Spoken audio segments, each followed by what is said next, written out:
ఏపీలో అసెంబ్లీ ఎన్నికలకు సమయం దగ్గర పడింది. ఈ నేపథ్యంలో అధికార వైఎస్ఆర్సీపీ, ప్రతిపక్ష టీడీపీ, జనసేనలు ఎన్నికలకు సిద్ధమవుతున్నాయి.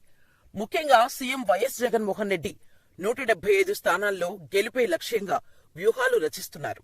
ఈ క్రమంలో టీడీపీలోని ప్రధాన నేతలపై పోటీ విషయంలో వ్యూహాత్మకంగా అడుగులు వేస్తున్నారు. ఇప్పటికే కుప్పం, హిందూపురం విషయంలో ప్రత్యేకంగా వ్యూహంతో వైసీపీ ముందుకెళ్తోంది.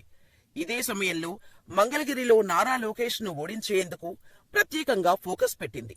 ఈ క్రమంలోనే ఇటీవలే మురుగుడు లావణ్య అనే కొత్త అభ్యర్థిని వైసీపీ అధిష్టానం ప్రకటించింది.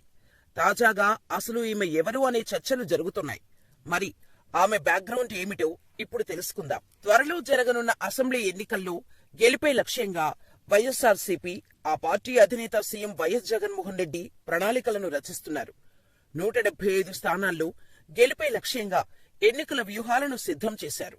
ఈ క్రమంలోనే అభ్యర్థులను పలుమార్లు మారుస్తూ ప్రతిపక్షాలను సైతం అయోమయానికి గురిచేస్తోంది. ఇటీవల విడుదల చేసిన జాబితాను చూసినట్టయితే జగన్ వ్యూహమేమిటో అర్థమవుతుంది. తాజాగా మంగళగిరి, నెల్లూరు పార్లమెంట్, కర్నూలు అసెంబ్లీలకు ఇన్ఛార్జీలను నియమించారు.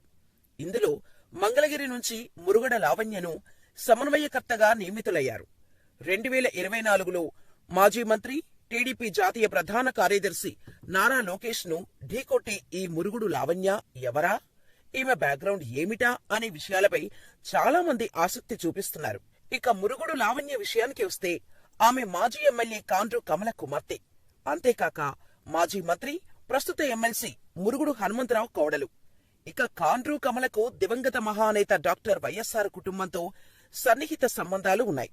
1987లో వైఎస్ఆర్ ఆశీస్సులతో మంగళగిరి మున్సిపల్ చైర్మన్ గా మురుగుడు హనుమంతరావు పోటీ చేసి ఎన్నికయ్యారు.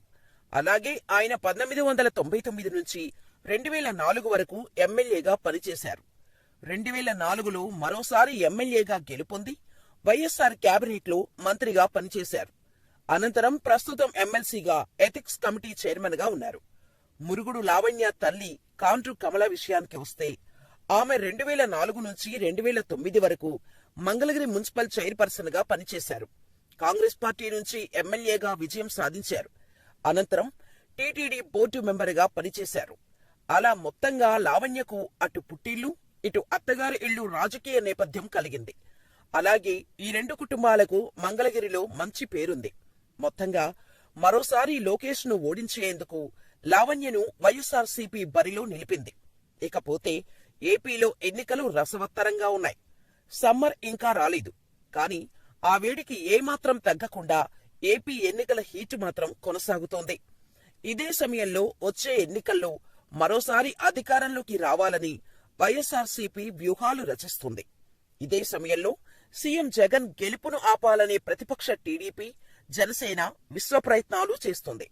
ఇలా వచ్చే ఎన్నికల్లో జగన్ విజయాన్ని అడ్డుకునేందుకు ప్రతిపక్ష నేత నారా చంద్రబాబు నాయుడు చిత్ర విచిత్రమైన ప్లాన్లు వేస్తున్నారు. అవి స్థానికంగా రివర్స్ అవుతుండటంతో తెలుగు తమ్ముళ్లు తలలు పట్టుకుంటున్నారు. టీడీపీ, జనసేన కూటమిగా వచ్చే ఎన్నికల్లో పోటీ చేయనున్న సంగతి తెలిసిందే. ఇప్పటికే 118తో తొలి జాబితాను విడుదల చేశారు.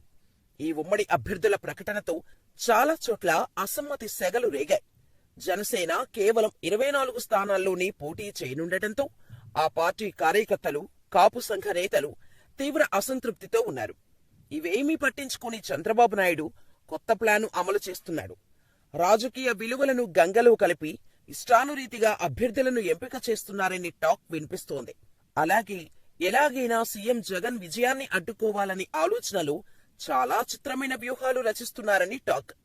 ఈ క్రమంలో బయటకు వచ్చిందే ప్రశాంత్ కిషోర్ చేసిన వ్యాఖ్యలు. ఈ కామెంట్స్ చేసే ముందు చంద్రబాబుతో పీకే భేటీ అయ్యారని టాక్. బాబు ఇచ్చిన డైరెక్షన్ మేరకే ప్రశాంత్ కిషోర్ జగన్ పై వ్యాఖ్యలు చేశారని రాజకీయ విశ్లేషకులు అభిప్రాయపడుతున్నారు. అయితే లాజిక్ మిస్ అయి ప్రశాంత్ కిషోర్ మాట్లాడటంతో అడ్డంగా బుక్కయ్యారనే వార్తలు వినిపిస్తున్నాయి. అలాగే వైసీపీ నుంచి వచ్చిన వాళ్లకు టికెట్లు ఇస్తే బాగుంటుందని, ఎంతో కాలం నుంచి పార్టీ కోసం కష్టపడిన వారిని బాబు పక్కన పెడుతున్నట్టు తెలుస్తోంది. దీంతో టీడీపీలోని చాలా మంది నేతలు బాబుపై వ్యతిరేకంగా, ఆగ్రహంగా ఉన్నారు. పార్టీ కష్టాల్లో ఉన్నప్పుడు కాపాడిన మమ్మల్ని కాదని పక్క పార్టీ నుంచి వచ్చిన వారికి టికెట్ ఇవ్వడం ఏంటని ఫైర్ అవుతున్నారట. అలాగే పార్టీ కోసం కష్టపడిన వారిని గుర్తించకుండా డబ్బులు ఎక్కువగా ఖర్చు చేస్తారని పలు నియోజకవర్గాల్లో ఎన్ఆర్ఐలను బరిలోకి దింపాడు. ఇది కూడా తెలుగు తమ్ముళ్లకు ఆగ్రహం తెప్పిస్తుందని సమాచారం. డబ్బులతోనే విజయం సాధిస్తామనుకుంటే ఇక అందరూ ఎన్ఆర్ఐలనే పోటీ చేయించండి అంటూ పలువురు టీడీపీ నేతలు ఆగ్రహం వ్యక్తం చేస్తున్నారు. అలాగే ఇద్దరికి మించి ఎక్కువ మందికి చివరి వరకు టికెట్ ఆశ చూపి చివర్లో అందరికీ హ్యాండ్ ఇస్తూ కొత్త వారిని తీసుకొస్తున్నాడు. ఇలా చంద్రబాబు వేస్తున్న విచిత్రమైన ప్లాన్లకు గెలుపు సంగతి పక్కన పెడితే మరోసారి చిత్తుగా ఓడిపోవటం ఖాయమని తెలుగు తమ్ముళ్లు ఆందోళన చెందుతున్నారని పొలిటికల్ సర్కిల్లో టాక్ వినిపిస్తోంది.